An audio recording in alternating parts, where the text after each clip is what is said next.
Good evening, friends. Once again, I welcome all of you on the behalf of Hisanas Foundation. And today, we're going to discuss and talk and deliberate upon a new act which has been passed in the US Congress, Tibet Policy and Support Act, which in fact is a great development in terms of an issue which has more or less lied low for last 20, 30 years when it comes to the main stakeholders involved. So this is a development which has its major impact on the broader US policy towards China.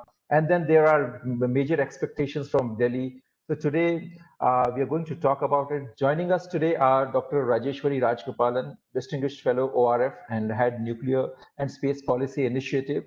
Dr. Michael Kugelman, Deputy Director, Asia Program, Woodrow Wilson Center. Tenzin Sundu, he's a Tibetan writer and activist. Currently, he's writing a book on Tibetan refugees. And Tenzin Dorji, he's a senior researcher, Tibetan Action Institute. So I think I'll just start from here, and I'll request Dr. Kugelman to begin the session with his thoughts on the issue. Well, thank you very much. It's always a pleasure to participate in these conversations. Great to be back with your foundation. This is a very important issue. So what I'll do is just offer some U.S. perspective on this issue, on this Tibet issue today, and I'll do that by making two broad but brief points. One relates to the issue of Tibet is perceived in the U.S. today, and the other relates to the impact of this Tibet issue on the increasingly toxic U.S.-China rivalry. So on the issue of Tibet in the U.S., it's certainly true that the United States, beyond the Beltway and away from the coasts and away from academia, is relatively insular and parochial. Foreign affairs, in the grand scheme of things, is not really a big issue for Americans.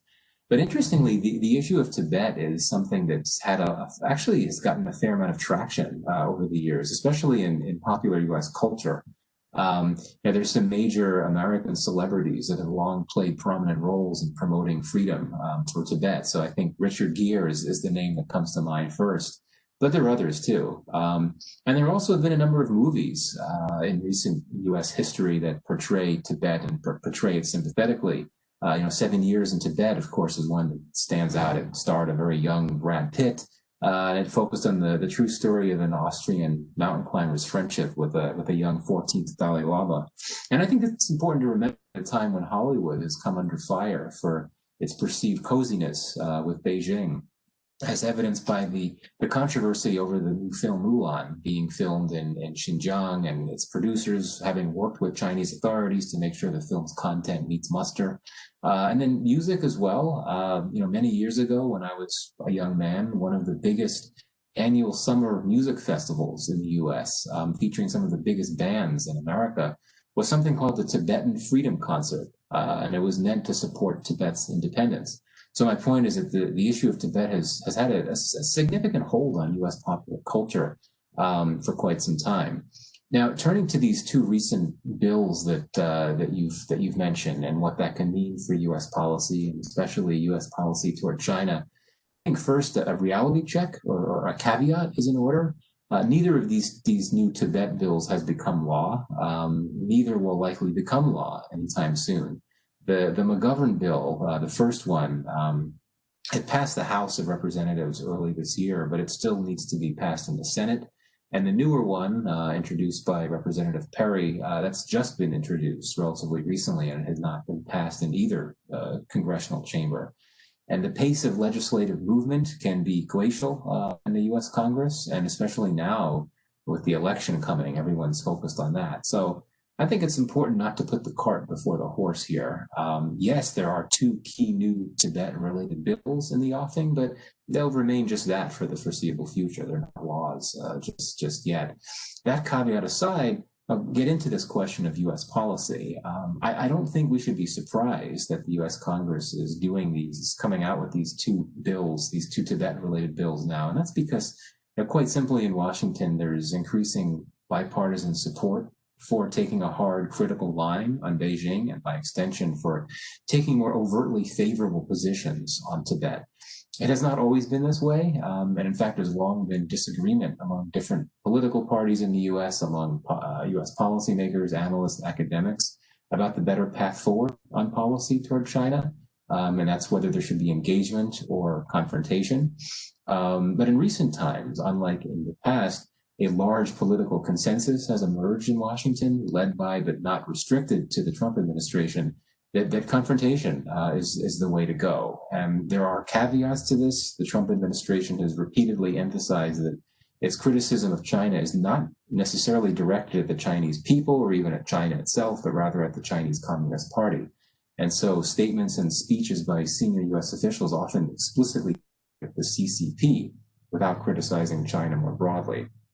And earlier in his presidency, it's easier to forget now, but President Trump would oftentimes describe Xi Jinping as a good friend. And I think several factors account for the downward spiral in his administration's relations with Beijing, and they include a failure to gain traction in negotiations with North Korea. Trump at one point viewed Beijing as a key mediator between the North Koreans and the Americans, but after Trump's summit with Kim Jong-un failed to move diplomacy forward, China's utility really receded. And also, China, of course, has this muscular foreign policy that it calls wolf warrior diplomacy that came out with a few years ago, has not been received well in Washington at all.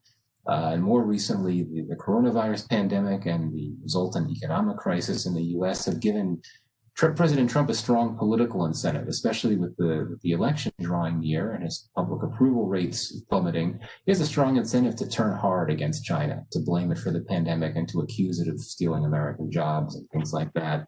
I think that the essence of the Trump administration's policy toward China is encapsulated in two key policy documents. One is the Trump White House's first national security strategy, which was released in December of 2017. It designates strategic competition as a national security threat. And this means that the administration views China, long America's top strategic rival, as a bona fide national security threat. Second key policy document on China is a more recent White House document. It was released in May of this year. It outlines its strategic approach to China, and it basically argues that China must be countered, not contained. That's an important distinction, but countered. The basic argument here is that previous U.S. attempts to engage China did not lead Beijing to become a more responsible global stakeholder, and as a result, China should be countered. And for the Trump administration, this entails building out its Indo-Pacific strategy, which is meant to operationalize the U.S. vision of a free, open, rules-based Indo-Pacific region in opposition to China. And so this general strategy, guided by the imperative of countering the threat posed by China, is unlikely to change if Joe Biden wins the U.S. election. I imagine a Biden administration would likely tone down the harsh rhetoric deployed by Trump about China and would be more willing to pursue cooperation where there are areas of shared concern. It would still take a tough line on Beijing. Back in January, Biden wrote an article in Foreign Affairs in which he laid out his foreign policy vision. He wrote of the need to, quote, get tough with China and to work with partners, quote, to confront China's abusive behaviors and human rights violations. Wolf warrior diplomacy is really problematic for Republicans and Democrats alike here, not just because it entails America's top rival throwing its weight around more aggressively on the world stage, but also because it poses very real threats to the interests of key U.S. partners like India, treaty allies in East Asia, friends in Taiwan and Hong Kong, and by extension, U.S. interests. So against this backdrop, we shouldn't be surprised by Washington's reactions to recent provocations from China. It's reacted to the current China-India border spat with unusually sharp and frequent criticism of Beijing. The U.S. government typically says little publicly about India-China border spats, but you've had many senior American leaders, including Mike Pompeo, that have really criticized China harshly for its actions in Ladakh.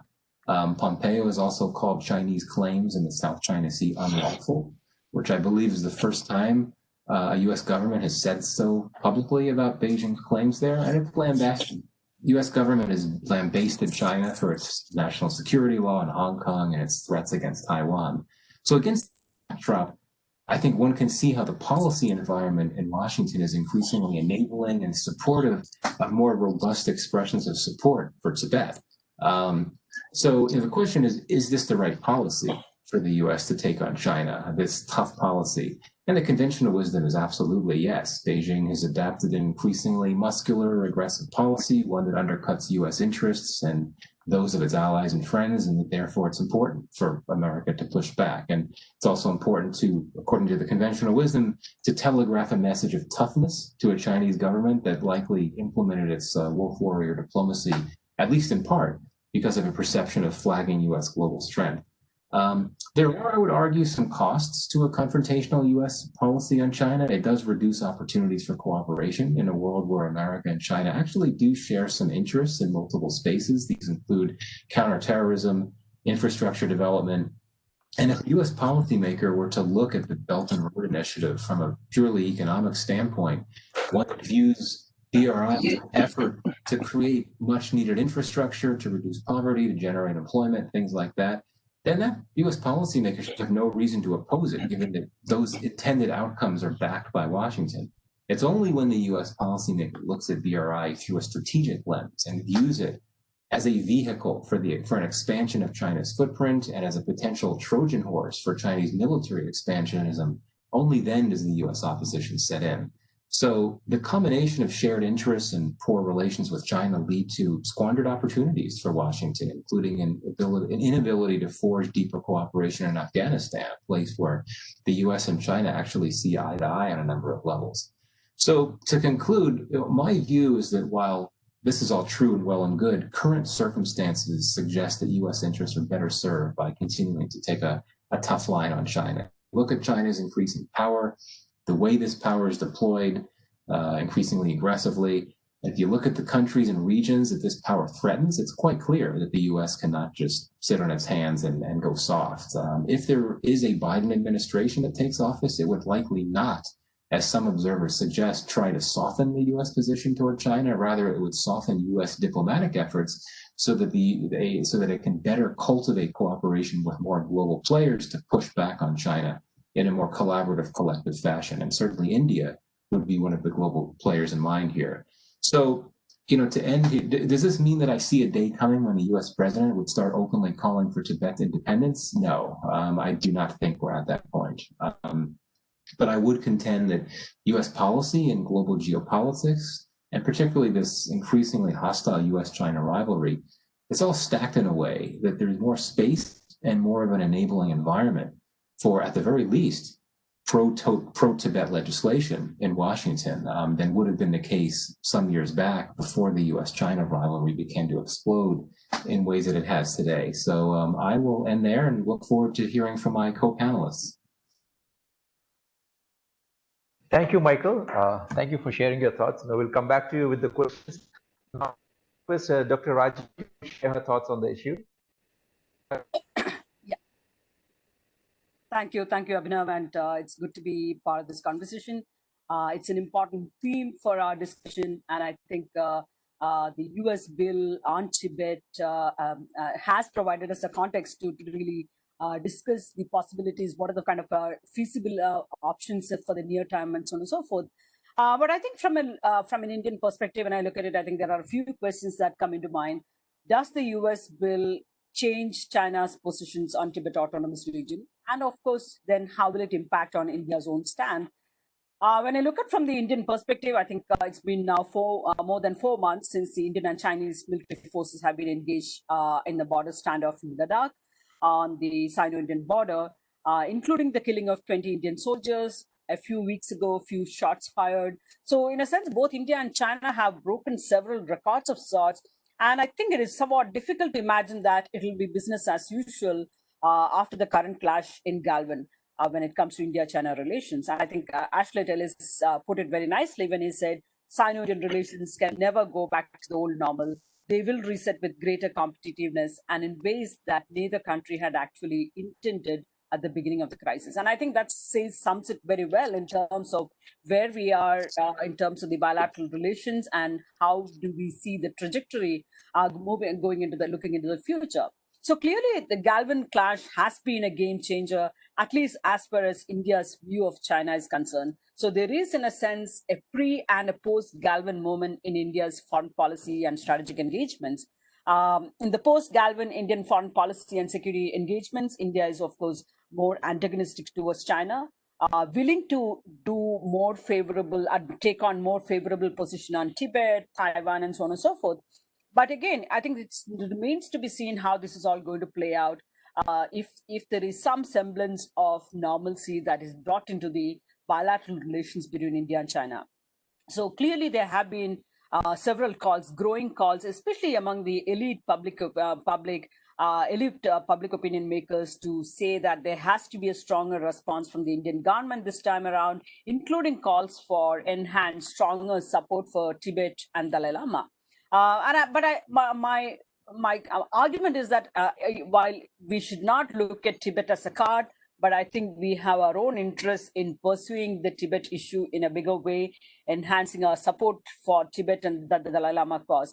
But I think the Modi government, the way I'll see it, it's unlikely that it will play the Tibet factor in a big way, despite the frequency and prominence of many who have come out to argue. And especially these opinions are more likely, sort of at this point of time, I see it as a more of a reflection of the general anger towards China rather than carefully thought out policy proposals at this point of time. In fact, there have been some sense among the establishment, so to say, to activate the Tibet factor in India-China relations. So about 10 days after the Galvin clash, Chief Minister of Arunachal Pradesh referred to the line of actual control dividing India and China as the Indo-Tibet border. And I think it was kind of an important, noteworthy development in essence. One, he was speaking at an Indian Army meeting at the Bamla border post. Second, he is from the BJP, which is the party in power in New Delhi. And third, his state is entirely claimed by China, which it calls as the Southern Tibet. But I think coming at the backdrop of the Galvin clash, this seems like it's an attempt at rekindling the entire Tibet issue, which India seems to have done every now and then whenever there's a conflict with China. And of course, this has been something that has been appreciated by the Tibetan activists, including Tenzin Sunde, who has been writing and talking about these issues, that it is the Tibet border, India-Tibet border, not the India-China border. And of course, the Chinese perspective on this has been very, very angry, and they have opposed these kind of measures on the Indian part. But looking at the larger, for instance, some of the support base within India to try and locate this, I think, for instance, the RSS, the Hindu Nationalist Organization behind the BJP, has come out arguing for a reappraisal of India's Tibet policy. And many prominent BJP dialogues have supported reopening the Tibet issue, even supporting the rights of the Tibet to live as a free nation. So there are positive, and these voices are becoming louder, I would say.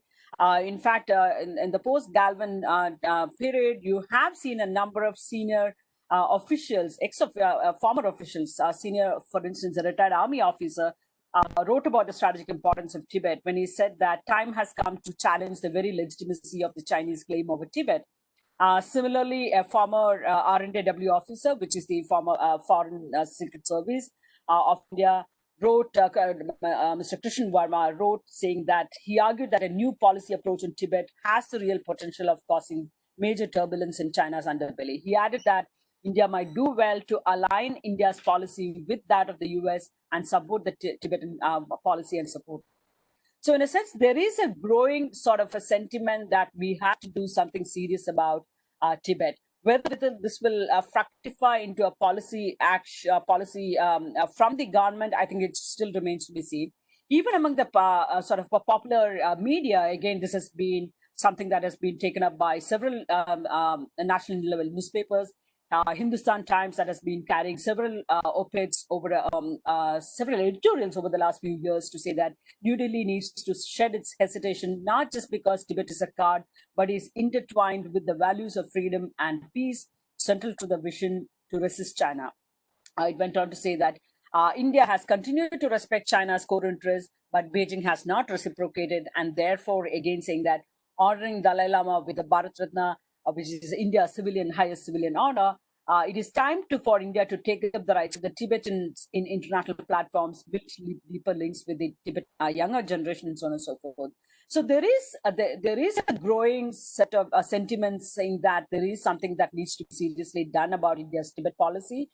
Clearly, India's China policy is coming up for a fresh look, because I think many in the government who have generally held a favorable view or a more nuanced perspective on China, among the elites, for instance, whether it is former Foreign Secretary, the recently retired former Foreign Secretary, Vijay Gokhale, who was generally seen as quite favorable to China, and in fact, who facilitated the entire Wuhan summit, is writing a lot of has written a number of columns in recent times, and he has been particularly harsh on China to say that things are not looking good. Clearly, they are not going to admit that they have had a failure in their China policy, but the fact that senior people like Vijay, Ambassador Shiv Shankar Menon, or Ambassador Gautam Bambawale, all of them have acknowledged that there has been something so terribly wrong with the way we have calculated the China problem in India's foreign policy. And there is a call for a fresh appraisal on how we look at the India's approach to China.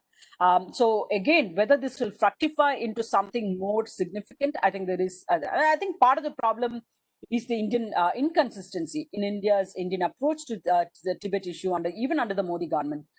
For instance, in December 2016, Dalai Lama was invited to the Rashtrapati Bhavan for an event in honor of the Nobel Peace Prize winners. Again, of course, it raised objections from China. In March 2017, Dalai Lama was allowed to travel to Tawang, which was again questioned by China. In July, in the middle of the crisis, actually, the Tibetan administration, the Tibetan government exile was allowed to unfurl the Tibetan flag at the Pangong So in Ladakh. In fact, one of the current standoff that's kind of going on. So in a sense, still, but since the 2017 Doklam confrontation, it does appear that New Delhi is trying to downplay the Tibetan issue, Tibetan card in a sense, to the point where even the preventing government officials from attending the 60th anniversary sort of celebrations later in 2018. So there has been inconsistency in India's Tibet policy, even within the Modi government. And I think that's part of the problem. I think it's for once and for all, I think India needs to have a more consistent policy towards Tibet, because China problem is not going to go away. And trying to appease China by dropping Dalai Lama out in that sense is not going to be helpful from an Indian perspective. But I think it's time for India to kind of make a serious case for Tibet, not just as a card when India can activate during times of conflict with China, but something that is more from a value perspective and I think that should make a much more sensible option from an Indian perspective. I'll stop here and I look forward to any questions and comments from my colleagues. Thank you. Thank you, Raji.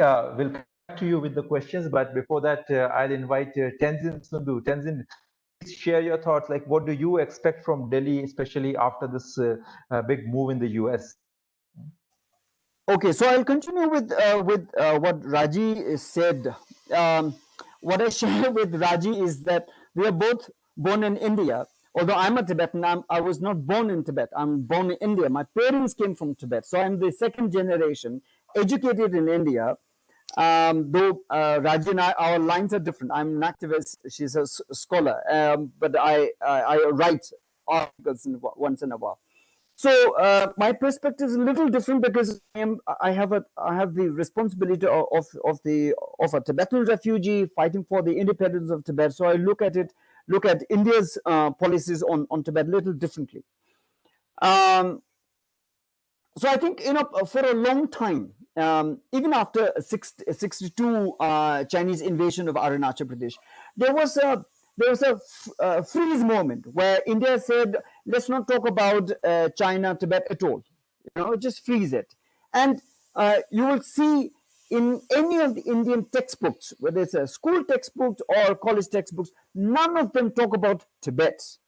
Though Indian textbooks talk about textbooks or issues about Pakistan and Sri Lanka and Nepal and Bhutan, but Tibet issue is empty. None of the Indian textbooks talk about it, and that's continuation of Nehru's first Hindi Chini Bhai Bhai, where there was a romance of rise of new communist country in the leadership of Mao Zedong and totally given up on the issue of Tibet. And after 62, it was just a frozen moment. So for a long time, there's no issue of Tibet being talked about. So Tibetans have been hosted in India as refugees. But what I still like to understand, and where my belief is is this, that although for a long time, for almost about 50, 60 years, India never talked about the issue of Tibet, there was this, long-term yearning that sometime in future, the issue of Tibet will be useful for India, and it may rekindle, and it may come in the use of India for its long-term interest, and which today it seems it is now coming to fruition. Now, I'm someone, because being an activist, I'm someone who is hardened by political activism. I don't believe in charity, whether it's American support to Tibet or Indian support to Tibet.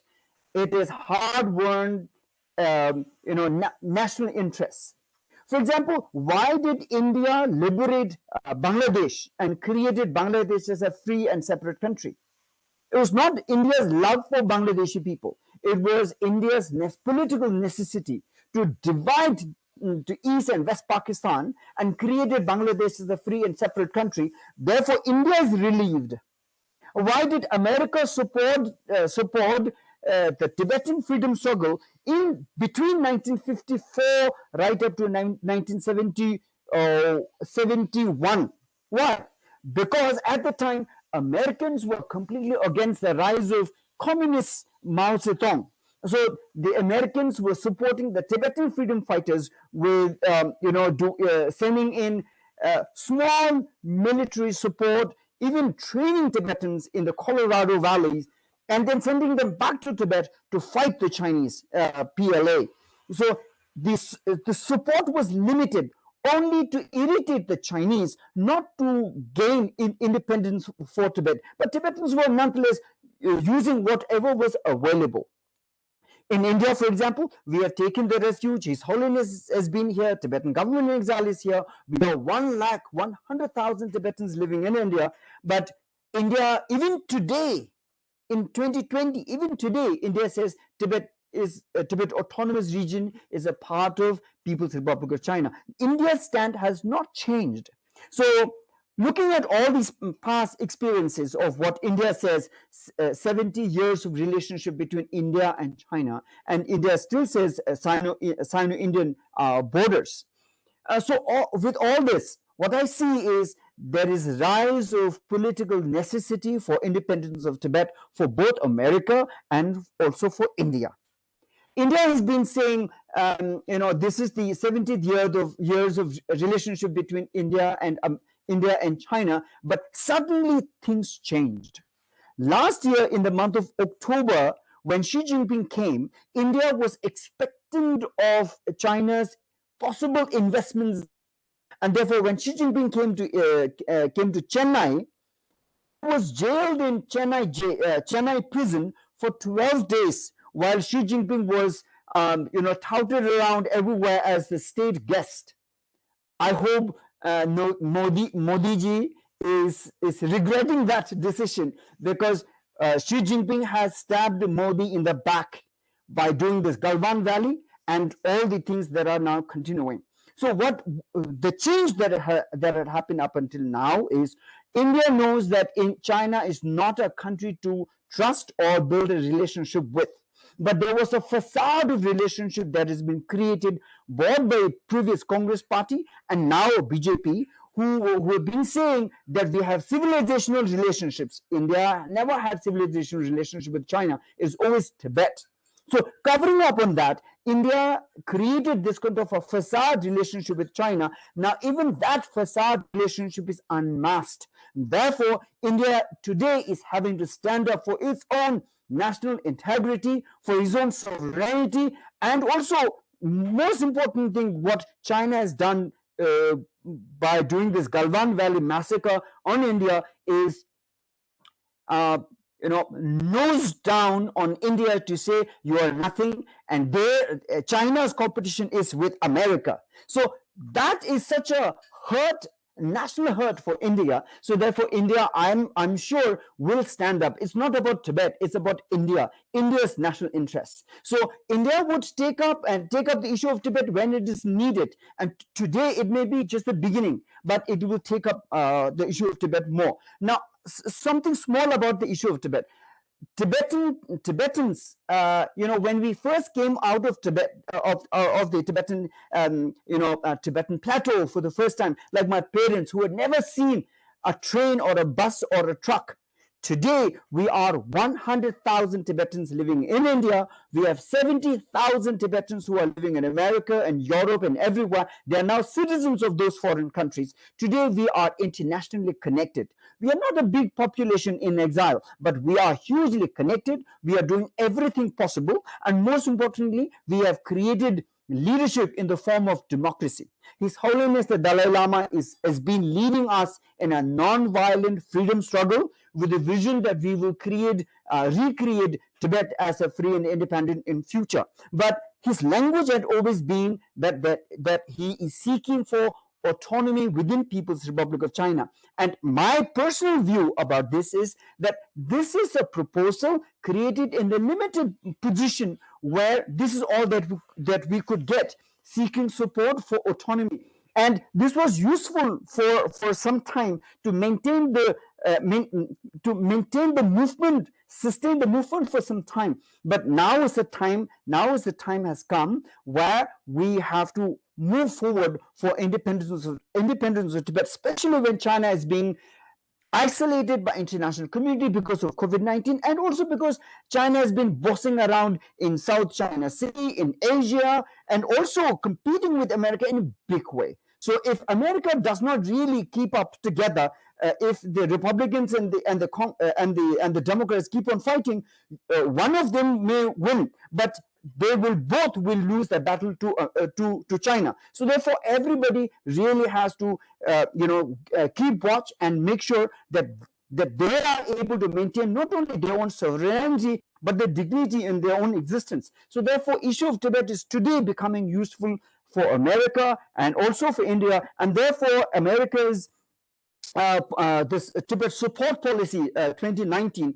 which may come to fruition by the end of this year, and also India's rising new interest in the issue of Tibet. I think these are really good signs where issue of Tibet is looking forward. And for Tibetans, what we look forward is that we want to create Tibet as a free and independent country, a democracy, a country where we can look at China on the east and India down to the south with equal and good relationship. But we also know that because of our 60 years of relationship with India as our host, we would feel that India is a country to trust on. So tomorrow we may be able to create a situation where India and Tibet share a common border where we only have to do a simple signature and cross over and create that kind of a mutually trusted relationship. So this is in the interest of India, because India would then be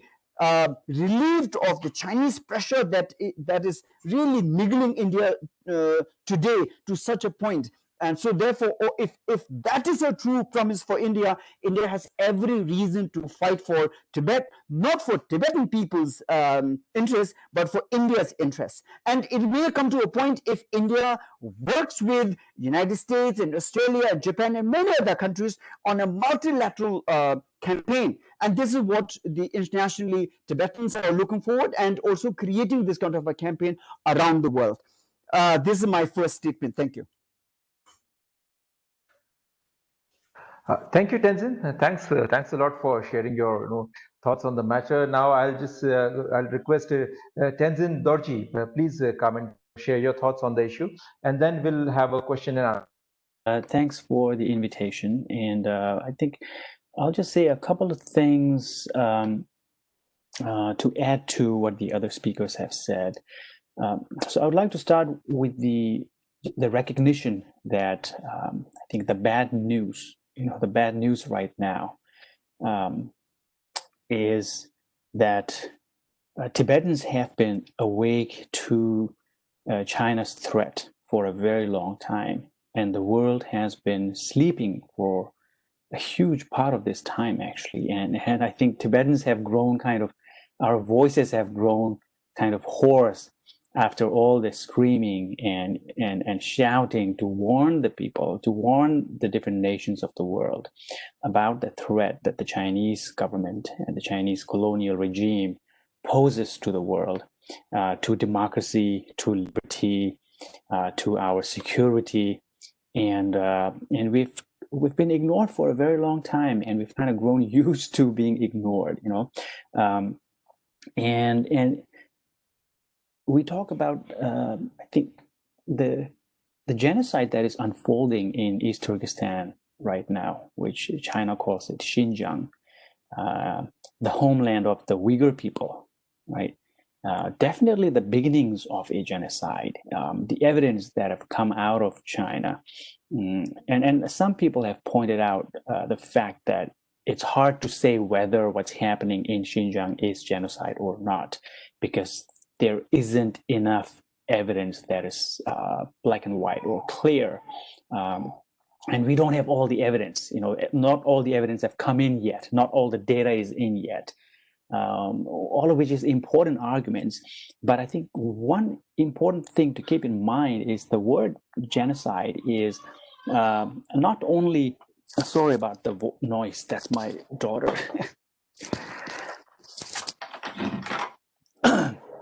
Not only is the word genocide, a descriptive word that is meant to describe events after the fact, it is also supposed to have a preventive kind of value. It is supposed to be a term that can be invoked in order to stop a genocide from proceeding, in order to arrest a genocide that is in progress.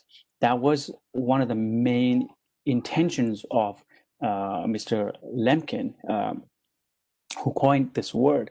So I think it's really important to consider those original kind of factors behind this word, and then the fact that information is very, very difficult to come out of China, and especially territories like Xinjiang or East Turkestan, or a place like Tibet. These places are under information lockdown. There is an information blackout. You don't ever receive any kind of political information or consequential information out of these regions, because the suppression is so sophisticated by now. People might think there was a lot of communication and exchange going on over WeChat and all these various apps between people inside China, people outside, between those who live within the firewall and those who live in freedom. But the reality is the communication that happens within those controlled apps is actually curated and controlled in a very sophisticated manner by these advanced algorithms, so that the important part of the news and the major information that's unfolding, the important events, the terrifying events that are happening in these places actually do not get out, right? And that's why we have to make judgment on very partial amount of evidence we have. But from the eyewitness accounts, the data that has actually come out, and based on the research that people have done so far, what is happening is definitely a regime, the Chinese regime's attempt to eliminate a people's way of life, to eliminate a religious group, to eliminate an ethnic group, an ethnic identity, And part of the reason why this is unfolding in Xinjiang in the 21st century, right now, when the entire world is looking, is because the world did not do much about the genocide in Tibet. And that emboldened the silence or the inadequacy of the action, the global action, emboldened the Chinese regime. So now we are seeing what China is doing in Xinjiang, what they're doing in Hong Kong, right? So all of these are connected. And the argument that I've been trying to make is that what's happening in Tibet and what's happening in East Turkestan, what's happening in Hong Kong, and now what's happening in southern Mongolia, with China basically crushing the language of the people, basically an attempt to completely eradicate this language, this ancient language that people actually live and speak, right? So all of these are connected, and one reason why the Chinese government has been able to do these is because it has been pretty successful at silencing the world. It has been pretty successful at buying global opinion. It has been, and the strategy that it's been using to do this partly is dividing the community to control the discourse. So they have been extremely successful at dividing the global community. And one aspect or one smaller kind of representation of that strategy can be seen in what China is trying to do to the Tibetan community.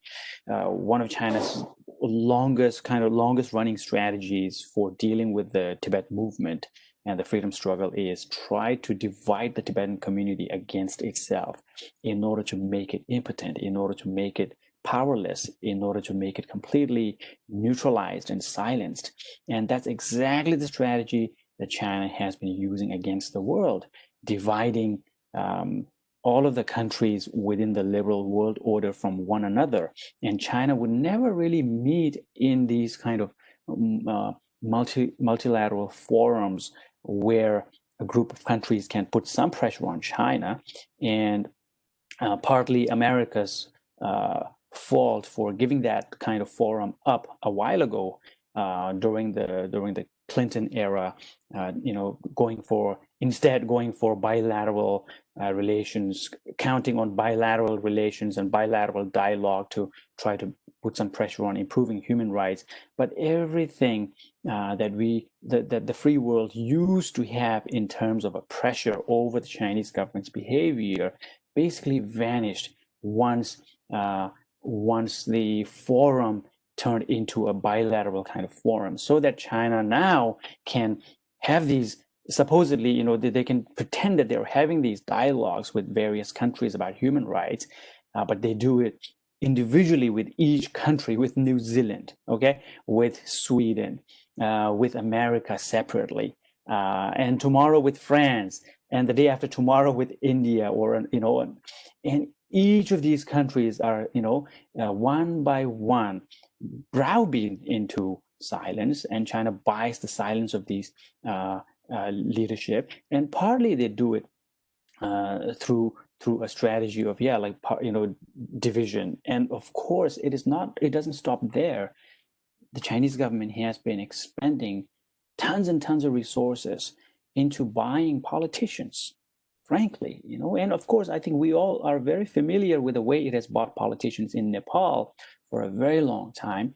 And part of the result is now Tibetans who live in Nepal might as well be living under Chinese control in Tibet. It's not exactly the same, but the situation for Tibetans in Nepal is extremely bad. It's basically living under a kind of an authoritarian regime where people do not have their political rights, people do not have civil rights, civil liberties, people do not have freedom of movement, people even do not have the freedom to celebrate cultural events, let alone political events. And I think what China has been able to produce in Nepal is an example, and it was a warning to the world. But now we are seeing this already happening in various parts of the world. And look at America, right? The most powerful country on the planet, the most powerful country in the history of the world. But in a place like America, if there are two things that define the country, one is liberty, right? From the founding principles of the nation, liberty and prosperity. Today, not only has China been a threat and a major cause of the downfall of American prosperity, but actually, more importantly, it's liberty. People, individual American citizens, individual students all over campuses across the country are finding their freedom, academic freedom, curbed and curtailed by the Chinese government's pressure. And I won't go into a lot of detail here. I'll just give a couple of examples. I was a teaching assistant in a class on China a while ago, a year ago, and in one of my discussions, a student from China who's studying in America now, I remember this student saying, I feel actually very uncomfortable voicing my opinions and contributing to the discussions here. I don't actually feel free to discuss anything in this section because I don't know who is watching. I don't know who is reporting on me. I don't know who is listening and recording me, so that when I go home later, I'll get in trouble. And I really felt highly sympathetic to this Chinese student because there used to be a time in the 80s and also in the 90s when Chinese students would come to America and they would taste a kind of freedom that they never had tasted before. They would be able to engage in discussions. And some of these students would defend the CCP to death, right? And that's totally fine. They would engage in discussion. They would defend the CCP. They would engage in debate. But at the end of the day, they would be going to these events where and discussions and forums where they can talk freely, listen freely to the other side of the ideas. And after a year, after a couple of years, even if they don't necessarily change their commitment to the CCP or dedication to their nationalism or whatnot, they would at least come away with this idea that, okay, this is how freedom works. I can speak my mind, I can listen to new ideas, and I learn something new. But today, this isn't possible because many of these Chinese students who are studying overseas in America cannot even go to those events. They are afraid to share anything. And that's, let alone Tibetan students who are studying here, or Uyghur students, even Hong Kong students. I received an email from a group of students back in spring asking me to consider speaking at an event, but not really sure whether I would agree to speak or not. But the group of students used an email account that's completely anonymous, no names. And in the email, they explained, we are afraid to reveal our identity yet.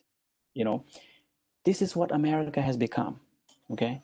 And just a month ago, when now because of the pandemic, people have to go to class in their computer, right, over Zoom, and there is no assurances or guarantee of data security. What's going to happen to the content of all of these meetings that are taking place over Zoom? And there was a huge article, I think it was in the Wall Street Journal, about new measures that are being taken up by Harvard and Princeton, right? They're saying now over Zoom, it is risky and dangerous for students to participate in class discussions. And that's why instead of using the students' names, they might use numbers, anonymous numbers and IDs for students, so that the students who are commenting can conceal their identity.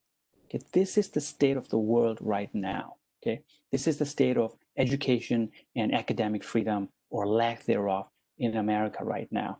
And I think it's a really, really scary situation, and that's why I'm actually and many of our colleagues and people who have been paying attention to China for a long time, we are actually thankful that there is kind of a waking up.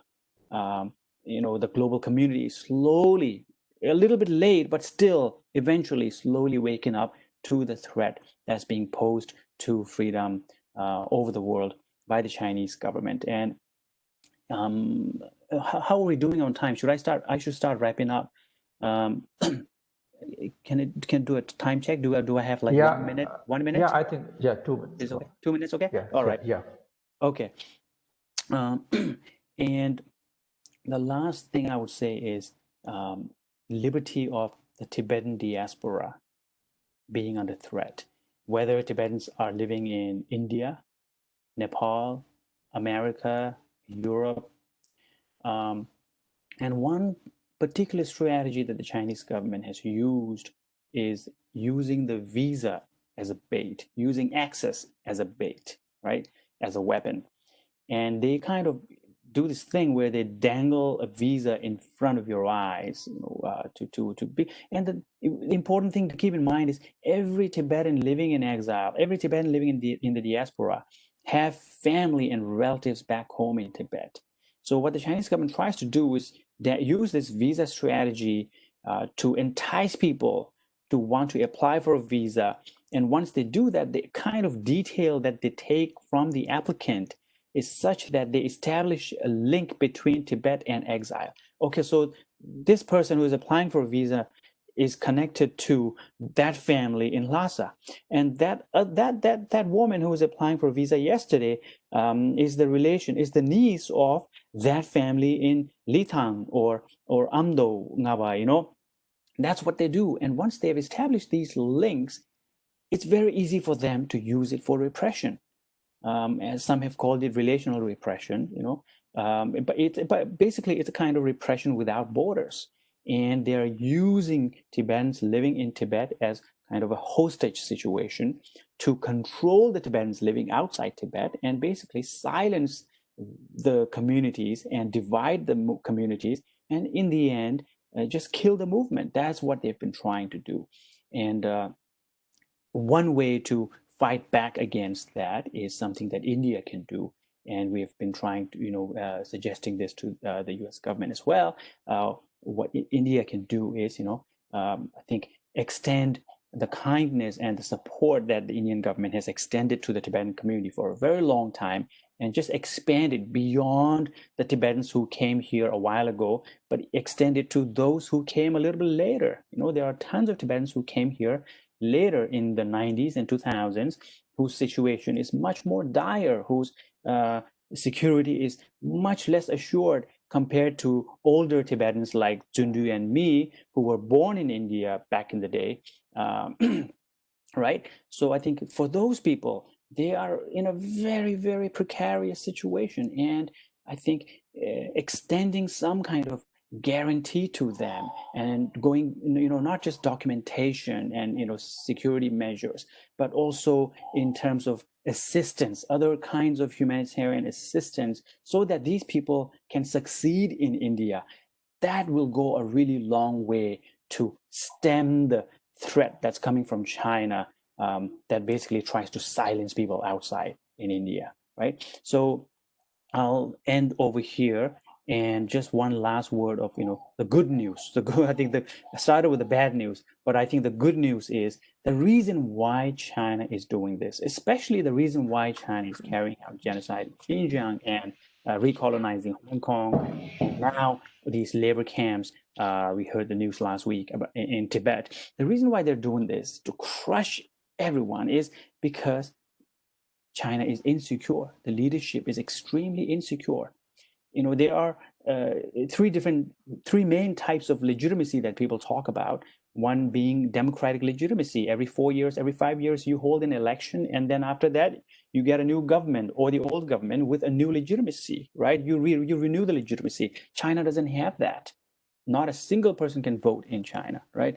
The second type of legitimacy is the revolutionary kind of carryover legitimacy. So you have an independence movement or a war or whatever, and the victors, the winners or the revolutionaries who win, carry over some legitimacy from the revolution of decolonizing your country or liberation or whatever the case may be.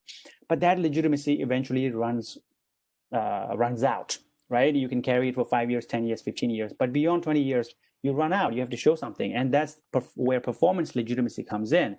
And China has boasted about performance legitimacy for some time.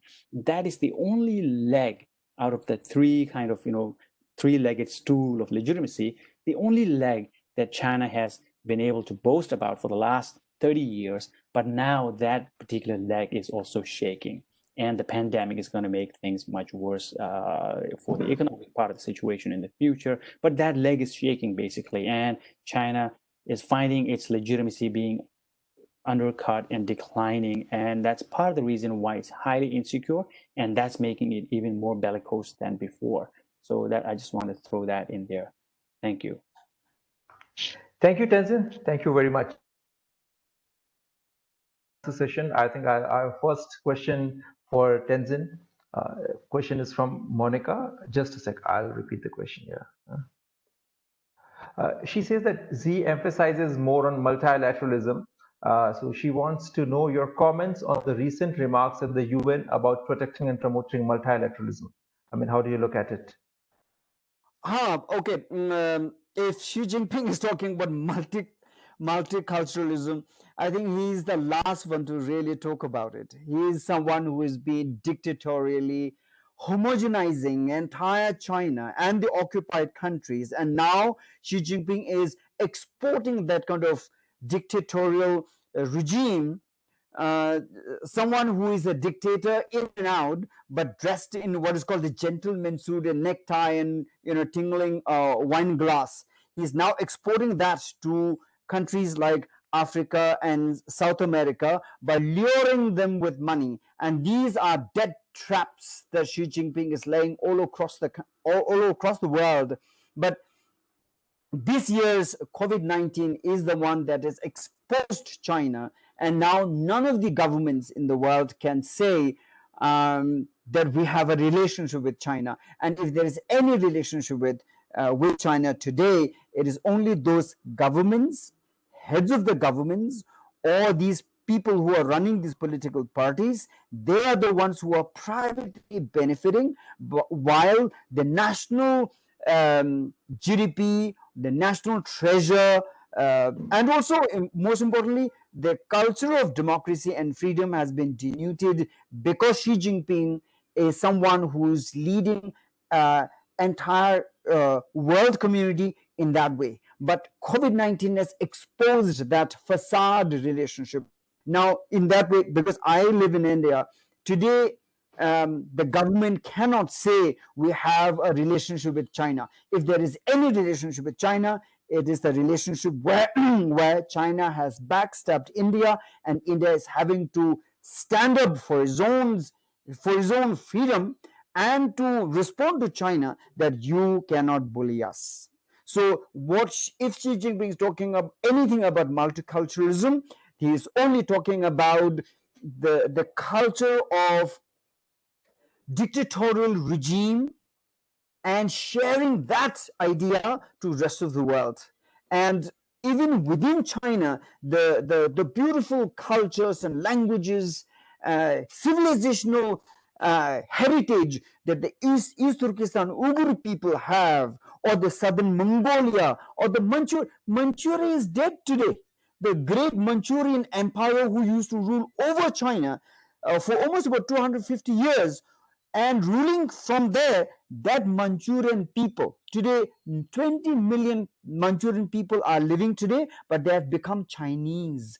And that is the sad part. China is trying to homogenize the entire world. There's no multiculturalism in Xi Jinping's world.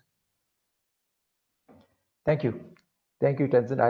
It was about multiculturalism and multilateralism also. I think from what you say, Z might be promoting the multilateralism of dictatorships, I guess. Dr. Maya, I have a question for you. Do you think that Americans failed in understanding China? And you said that, like, these two bills were very unlikely or like to become a proper law in the US. And this is not going to translate into any significant policy change towards on the issue of Tibet. Oh, I mean, what I want to ask is, do you feel that, I mean, that either the Tibet is not important or the freedom of Tibet is unattainable?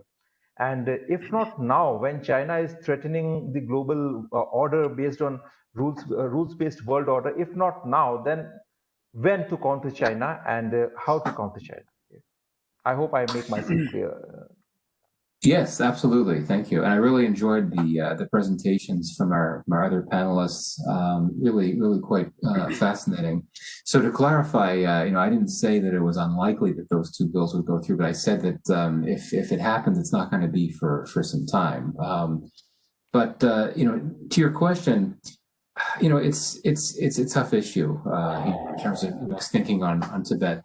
China dominates U.S. conversations on foreign policy in ways that has never been the case before. China has always been a huge issue for U.S. foreign policy, and as I said before, until relatively recently, it had not been a nonpartisan issue. It had been a partisan issue. Now things are changing because there's a clear, strong bipartisan support across the board for taking a tough line on China.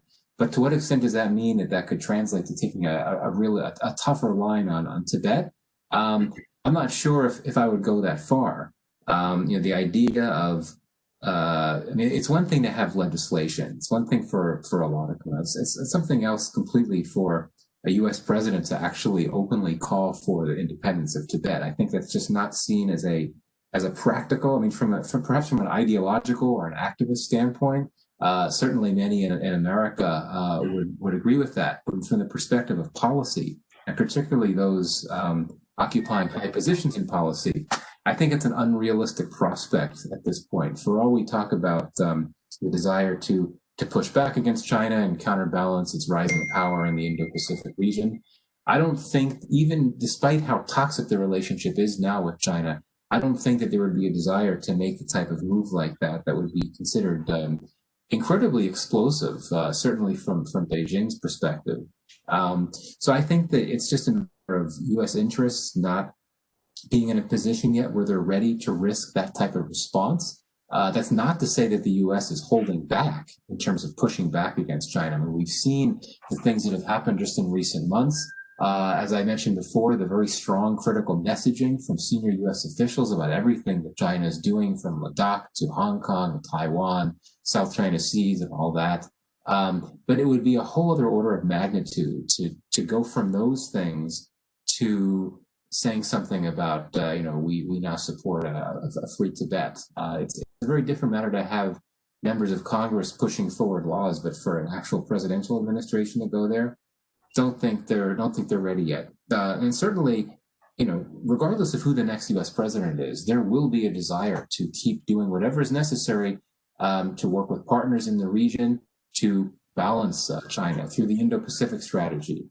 But I just think that it would be too extreme of a measure for the U.S. to push harder on this Tibet issue, and I don't see that changing regardless of who the next president is. Quite frankly, and I'll end here. I talked about how Tibet has had a hold on U.S. popular culture, and it's a lot of people talk about it and support the idea of freedom from Tibet outside of government, outside of politics. But at the end of the day, I doubt President Trump thinks much about Tibet. To be quite honest, I'm sure that maybe activists in the U.S. are trying to get through to the Trump administration and would want to do so with the next administration as well. But given everything else on the plate, on the foreign policy plate, and given everything else that's been happening domestically in the U.S. and will continue to be happening with the pandemic and trying to recover the economy, I just, unfortunately, I don't think that the Tibet issue will be accorded that type of priority.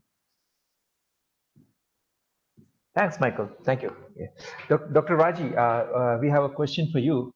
So, especially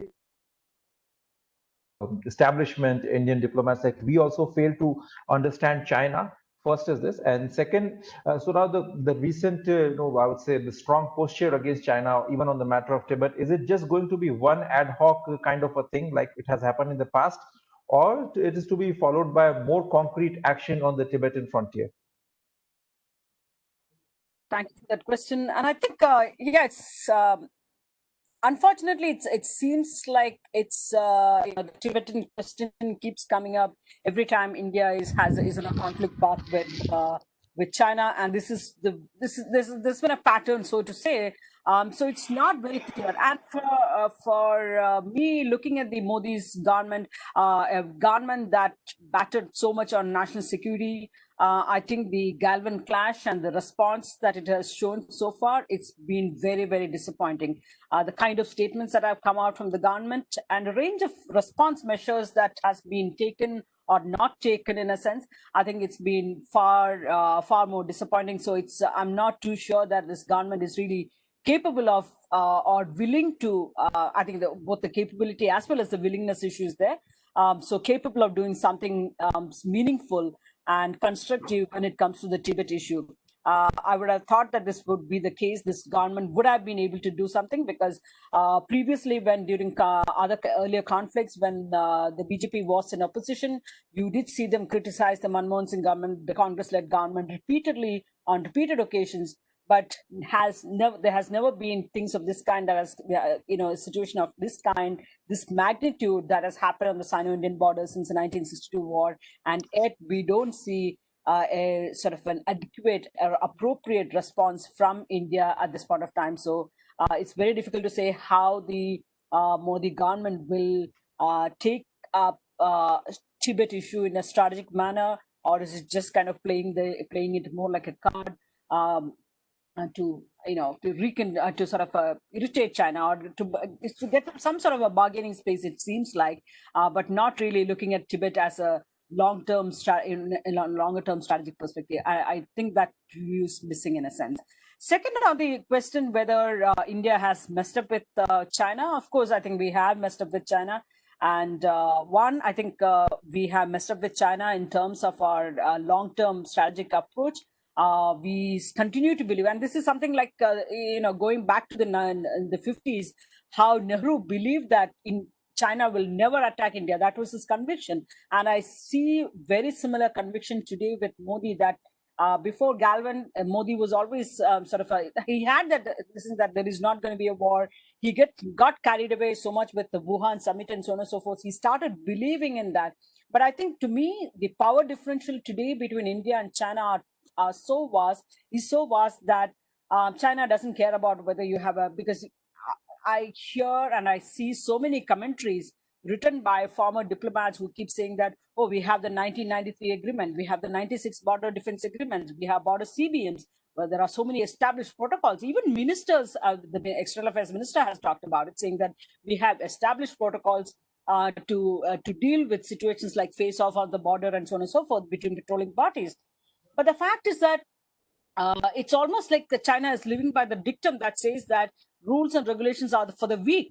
Today, if China feels that they are so powerful that they don't care a bit about the 1993 CBMs or 96 CBM, it doesn't matter to them. They have violated every single agreement that you can think about that existed, that prevailed during between the two sides, to maintain some semblance of peace and tranquility. But today, that is no more the case, because China, I think, Tender, you talked about the China being an insecure nation. I would say that they become extremely paranoid. And for today, as such, India has been dealing with a paranoid nation on our left, and now we have another paranoid nation on our right as well. And I think dealing with the paranoid and insecure leadership in China is going to be a longer term challenge. And I think certainly there has been a call for a fresh perspective on China to be developed, because there is clearly some sort of a indirect acknowledgement that India's approach to China has been wrong, and there is a need for a fresh perspective on India's policy. And I think this is also part. I think we are finally recognize the importance of border infrastructure. Sino-Indian border infrastructure has been at least on the Indian side, it has been in shambles. Because this was part of a conscious policy for a very long time, held by the Indian political leadership, the military, and the civilian bureaucracy, that developing the Sino-Indian Indian border infrastructure would actually compromising, that it would actually enable the Chinese to walk into the Indian territory. That is the most defeatist and kind of an approach that I hear. But then that was the policy until 2007, 2008, when finally Cabinet Committee on Security decided to establish at least 73 strategic roads, but we are still nowhere near completion of those roads. So on many accounts, on whether it is on foreign policy, whether it is on defense preparedness, or whether it is on physical border infrastructure that allows for even that enables troop mobilization and so on and so forth, on multiple fronts, we have been wrong about how we looked at China. And hopefully we are waking up to this. At least by this, I hope I'm right, that we will not go back into a Wuhan momentary, so to say. I hope but it does seem that we are still looking for a window of certain semblance of normalcy, even currently. If you look at for instance, both the ministers, both the defense minister and the external affairs minister, traveled to Moscow for the RSC meetings, but the fact is that they made a point to meet the Chinese defense minister and the external affairs, the foreign minister, on the sidelines of it. And it does, therefore, gives me a feeling that India is still looking at gaining some sort of normalcy in the bilateral relations. But that is not to say that India will not get serious. India will not get more serious about forming other important strategic relationship with the like-minded partners, taking up the cause of Tibet and Taiwan and so on, so building up greater ties with other countries. But I think overall, I think there is an acknowledgement, indirectly at least, saying that India's policy towards China there has been something seriously wrong with the way we have approached China. Thank you, Raji. What are the possible options for India when it comes to Tibet in the future? What can we do exactly? Is that to me? Yeah, that's for you. Okay. I think it's fairly limited because this government is not showing much stomach to kind of take up issues that really matter. Because again, my own sense is that whether it is Taiwan or Tibet and all of these things, we should not look at as cards to play and kind of act as a sort of to gain some bargaining space vis-a-vis China. I don't think that should be the way. But many a time I've seen this the way during conflicts. With any time there is a conflict with China, we raise immediately the Taiwan issue and Tibet issues are propped up. But we need to sort of step up. To start with, I think internationally on international platforms, India can take up the Tibetan cause in a much more effective manner. The kind of human rights abuses that have been going on in various, and I think India needs to do this for Xinjiang, Uyghur issue, and Tibet issue, because both of the minorities, how China has treated, I think this needs to be heard loud and clear in international platforms. I think that's a good place to start, especially now that India is going to be sitting at the UN Security Council as a non-permanent member. I think India does have an opportunity and that responsibility. But again, will it do it? Is the Modi government capable and willing to do something of that kind? I think that still remains to be seen. I wish I was part of the system to give a more firm answer. Thank you, Dr. Raji. So we have a question from Mushtaq Sikandar for Mr. Tenzin Sendhu. Is Kashmir a factor from the current in Galwan Valley and Ladakh? Some role of Pakistan, on whose whims China is acting, particularly trying to undermine sovereignty of India? This is for Tenzin. Yeah. Yes. Yeah. I think China has been taking up the issue of Kashmir even last year and even this year to the United Nations. And we must never have this illusion that China is doing a favor to the Kashmiri cause. China's main interest is to undermine India, question India, the entire One India policy, and also to support Pakistan and their politics to either destabilize India and undermine Indian national integrity. So I think these are the main issues. And what I'm surprised is India and China's basic relationship is a one India policy, one China policy. While China has been questioning India's control of Kashmir, and now because of Galwan Valley, the entire Ladakh region, even this today, I think there was a response where China said that China does not respect Ladakh as a union territory, and India unilaterally cannot make that kind of a change. China has questioned India's internal policy on Ladakh. China has threatened to invade or has always claimed Arunachal Pradesh, which is under India, but China has always been making that claim over Arunachal Pradesh. China has sent military near Sikkim and also near Lipu Lake, which is in Uttarakhand. These are attempts to undermine and also to threaten that act of intimidation. These are tactics and an overall broad strategy to undermine India's national integrity, territorial integrity, intimidate, boy. So when China continues to do this, and especially after Galwan Valley massacre, how does India continue to think that China is not going to do anything worse than this? And how does India never think of reviewing one China policy? Because if China can do all this, this is nothing compared to what India can do against China, because China's insecurity, as Tendor was speaking earlier. China's insecurity, first and foremost, is about these occupied countries: Tibet, East Turkestan, Southern Mongolia, Manchuria, Hong Kong, Taiwan. When all these issues are put together, China is going to be destabilized in a moment of few years.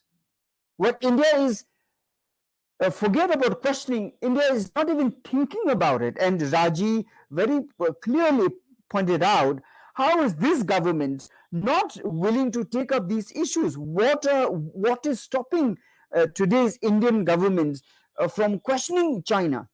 It seems it's kind of frozen out of fear, because China is today sitting on 60% of its landmass, actually 64% of China's landmass, which is 9.6 million square kilometer.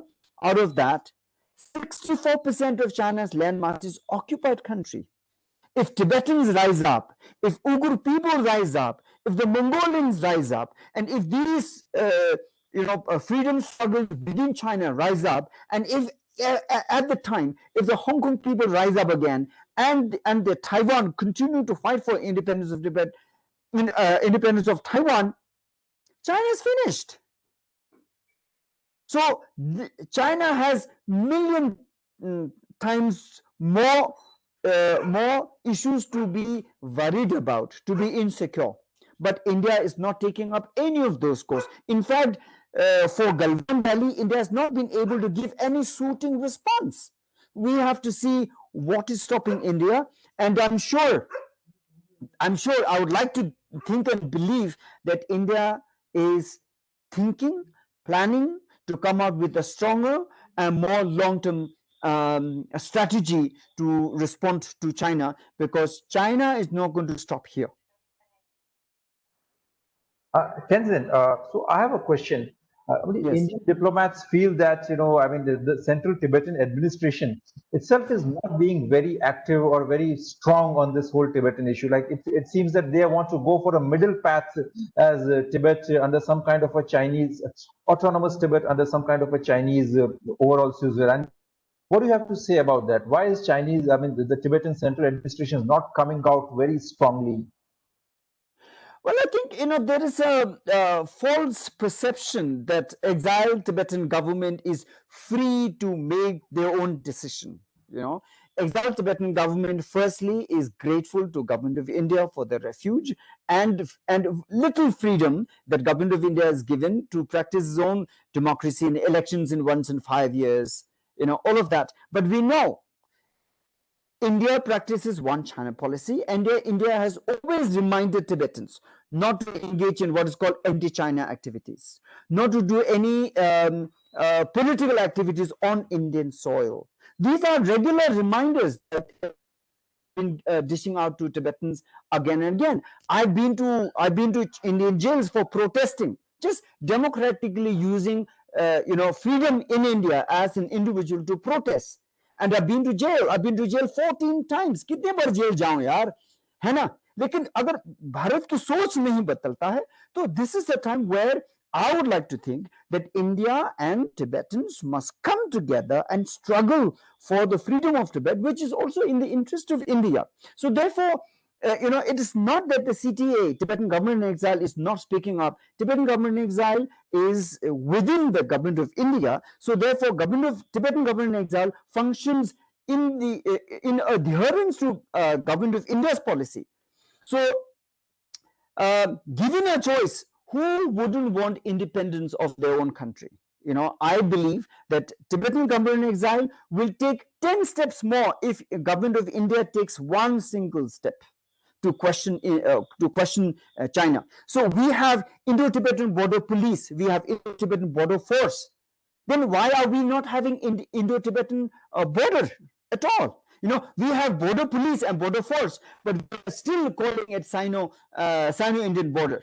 Yeah, and also mass majority, as I was saying right in the beginning, all the Indian education does not talk about Tibet. There is a ban and censorship on issue of Tibet for 60 now 70 years in India. So therefore, most people are even kind of scared to talk about, pick up the issue of Tibet, because they think that this is not India's policy. So India must take one step forward, the Tibetans will take 100 steps, because we know, and I want to remind again, out of 6 million Tibetans have lost 1 million, 1/6 of Tibetan population. We have lost that population, these number of people, in our 70 years of Tibetan freedom struggle. 6,000 monasteries destroyed. Tibetans have been suffering for 70 years. We know that if there is one moment of hope, we will rise up. And Tibetans in Tibet have shown this in 2008 during the time of Beijing Olympics, knowing that it is not likely to result into creating Tibet as a free and independent country, but for the moment of international attention, Tibetans in Tibet in 2008 rose up in protest all across Tibet. Almost about 2 lakh Tibetans, 200,000 Tibetans rose up in protest, and we lost 500 Tibetans to Chinese bullets.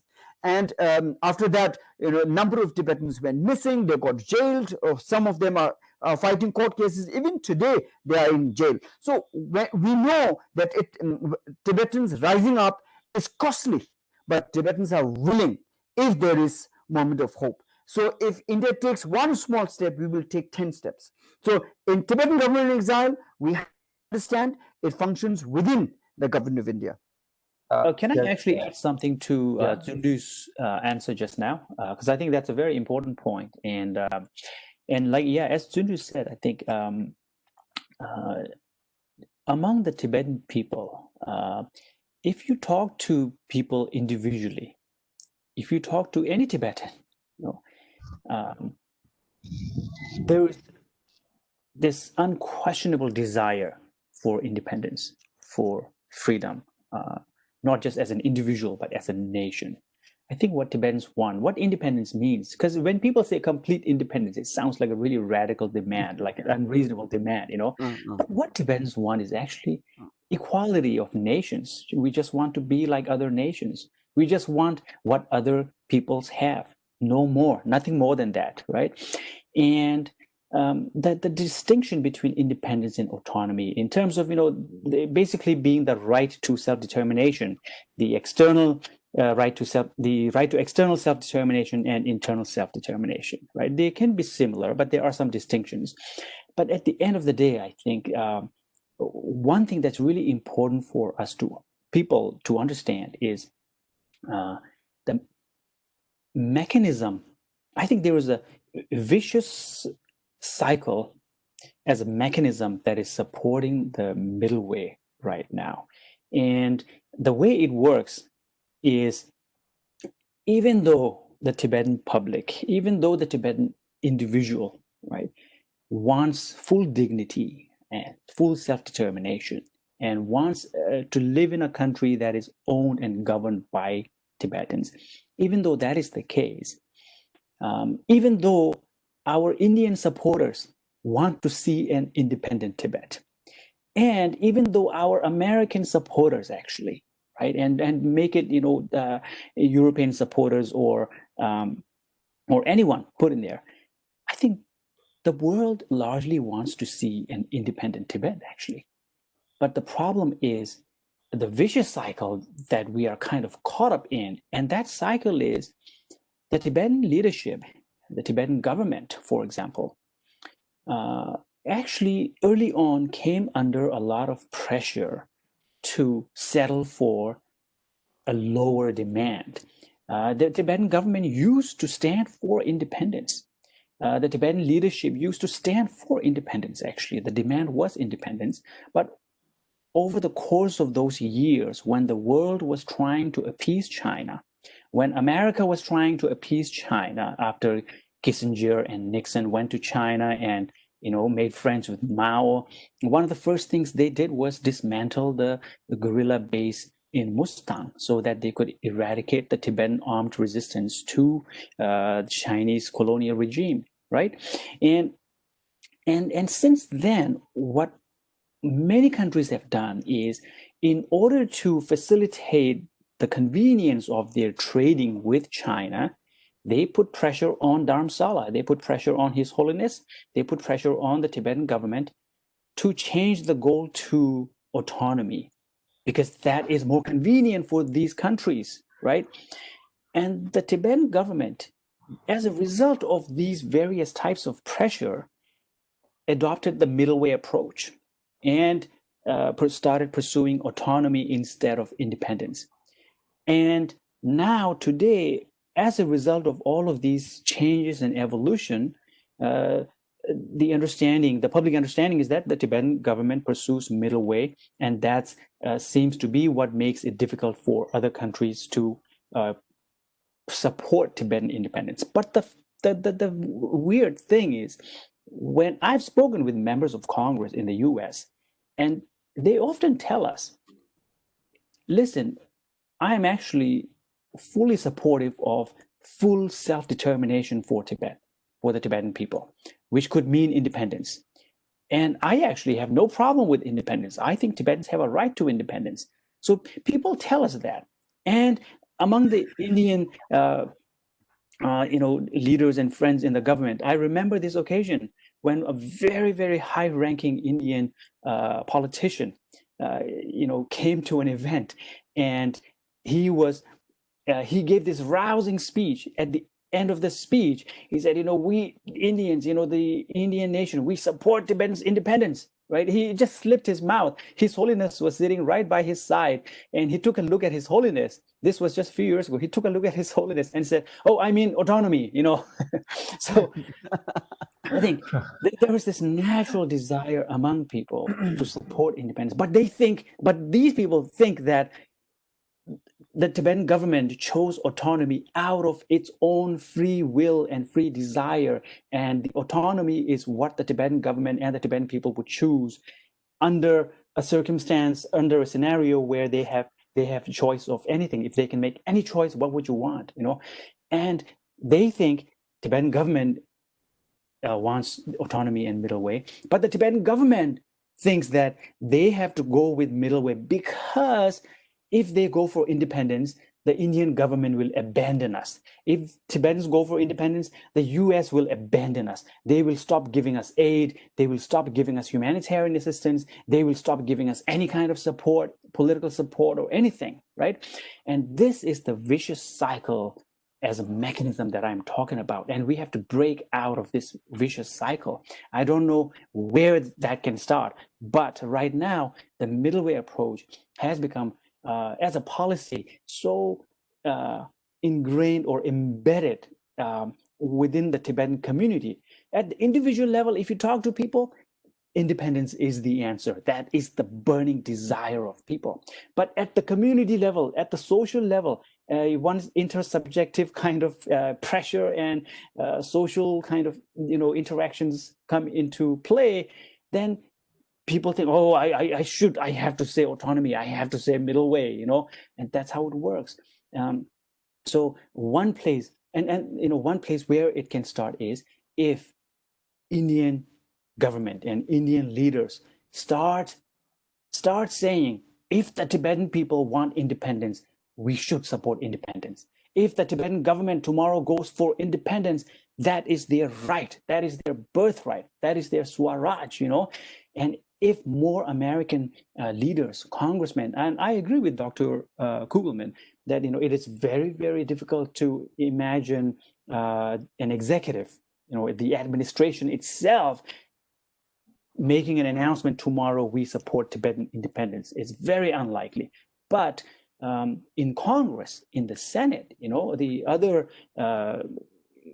politicians and leaders of the US government, and then even within the administration, a couple of layers outside the inner sanctum, there are various ways in which they can give hints, and they don't directly have to jump all the way up to 100 degrees, like the 180-degree turn, but you can kind of start heating the water little by little so that the frog doesn't notice, right? And in that way, I think there can be a way to turn things around so that the advice given to the Tibetan government back in the day by people like Jimmy Carter and others to just go for something less, just turn down the independence into middle way, like that kind of advice. Decades of that kind of advice can be overturned and reversed, but it will take some time and it will take a lot of energy and strategy in order to reverse this very unhealthy trend for the Tibet movement. And now, as a result of that, it has tied the hands of the global community. As a result of middle way, it's actually become very difficult for the global community to be more forceful when they challenge China. There was an interview in 2008 with French Foreign Minister Bernard Kouchner, who said he was under pressure by the French public to say, you should support Tibet independence. We want you to say independence. And he himself said publicly, I want to actually support independence for the Tibetan people. But if the CTA, if the Tibetan government in exile is saying autonomy, then I cannot be more Tibetan than the Tibetans, which is a very legitimate argument and reasoning that he made. And I totally agree with that. That's why I agree. I think we also Tibetans have to increase the pressure. And I think we have to be more forceful in our demands. At the same time, we need the support of our friends in the Indian and the US community to make that change. Thank you, Tenzin. Thank you. So we have two more questions. I'll just take one because of the time constraints. It's more of a factual question. It's from Srini Bala. What is actual population of Tibetans living outside Tibet, and why Tibetan refugees in India dropped by 40% and they moved to Western countries? Tenzin, would you like to take up the question? Okay. Now, a little before that, I just want to add one small line after Tendor. Recently, after Nyima Tenzin's sacrifice of life, protecting Indian border, when Ram Madhavji, BJP's General Secretary, went to Ladakh, he tweeted, which he later deleted, but in the tweet he said Indo-Tibetan border. Now that is the beginning of change. If that becomes the Indian government's language, not just BJP, but Indian government's language, it is going to be the change. And if India changes, the rest of the world will follow suit, because India is the only witness to Tibet independence. And then the UK will start, and America and the rest of the countries will follow suit. So therefore, where Tendo was saying, where this vicious circle needs to be stopped, where it needs to be broken, it is India saying Indo-Tibetan border. To answer this question about Tibetan population, recently there was this study of Tibetans in diaspora, where the study said that Tibetans outside India, Nepal, and Bhutan is 70,000. Now, this is first time such a report had come about. It's a study done by Tibetans from within the Tibetan community, and it is said that 70,000 Tibetans live outside India, Nepal, and Bhutan, and they may be in Europe, in America, and places around the world. This is the first time. Now, this shows how in a span of 60 years, Tibetans initially, being settled in India, Nepal, and Bhutan, and now gone abroad, and they have now become citizens of those countries. So I look at this as expansion of Tibetan population and the landscape, and most importantly, international relations. Tibetans living in India, Nepal, and Bhutan. Bhutan, very restricted area, very little freedom. We cannot even do our voting in Nepal and Bhutan, the voting that we have once in 5 years. Both these countries, Nepal and Bhutan, they don't allow the election results to come to India. In fact, in Nepal, they steal our ballot boxes and take them away and lodge them in a police station and things like that. India is a country where we have all the freedom. But I think, for Tibetans, our idea is not just to settle in India. We want to be the voice of Tibetans inside Tibet. Majority of Tibetans who are living in Tibet under Chinese occupation, which even today we say around 6 million Tibetans there. We are their voice, and we have to be better, not just being in India, but being around the world. and to be able to do that, our livelihood, our education, and our international opportunities are far better in many other places. And also, although there is this sense of democracy and freedom in India, but there are still many restrictions on Tibetans living in India. So I'm sure because of that, Tibetans started to leave, and some of the most educated and able people, they have started to go to foreign countries. Uh, this does not mean deserting the issue of Tibet, and some people interpret it that way wrongly, which is wrong, because Tibetans living in foreign countries, they have equally been taking important roles in both political activism, advocacy, and strengthening themselves as economic power, as powers for intellectual growth. So we see that Tibetan community in exile, both in India, Nepal, and Bhutan, and also in foreign countries, for both as a united Tibetan community with empowered intellectually, economically, and politically. I think we are now in a best form, where we have democracy as our future, and His Holiness the Dalai Lama is right at the age of 85. It's still leading the Tibetan community, though we have there is the political authority that has been devolved and is now in the hand of the Sikong as the elected Tibetan president, and the next election is next year.